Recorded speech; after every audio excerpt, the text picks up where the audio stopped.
পরিবারের সাথে ঈদ উদযাপন শেষে রাজধানীতে ফিরতে শুরু করেছে নগরবাসী। সকাল থেকে কমলাপুর রেল স্টেশনে দেখা যায় যাত্রীদের চাপ। বান্ডেল থাকলে প্রতি সেনমানিতে টাকা বাঁচবে।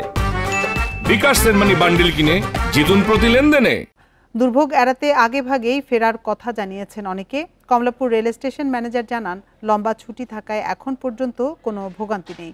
ঢাকায় আসা যাওয়ার কোনো ট্রেনে শিডিউল বিপর্যয়ও নেই।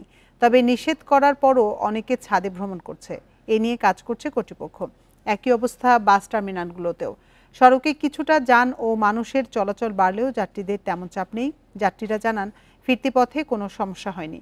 তুলনামূলকভাবে এবারের ঈদযাত্রা স্বস্তিদায়ক। এর আগে ভোরে সদরঘাট লঞ্চ টার্মিনালেও ঢাকায় ফেরা মানুষের ভিড় দেখা যায়। ঈদ করার জন্য আসছিলাম, এখানে ফ্যামিলি নিয়ে ঈদ করে পরে এখন ঈদের পরে টাঙ্গাইলে যাচ্ছি। এখন যাচ্ছি গ্রামের বাড়িতে জয়পুরে বেড়াতে ফ্যামিলির সাথে। ঈদের দিন যাইতে পারি না কাজের জন্য। রেলওয়ে নিরাপত্তা বাহিনী এবং আমাদের যে রেলওয়ে পুলিশ, ওনারা বিভিন্ন স্টেশনে আলাদাভাবে দায়িত্বে আছে। তারা যাতে যাত্রীরা ছাদে উঠতে না পারে, এবং আমরা যতদূর সম্ভব যাত্রীদেরকে মাইকিং করে এবং নিরাপত্তা বাহিনী এবং পুলিশ বাহিনীর মাধ্যমে আমরা নিবৃত করার চেষ্টা করছি।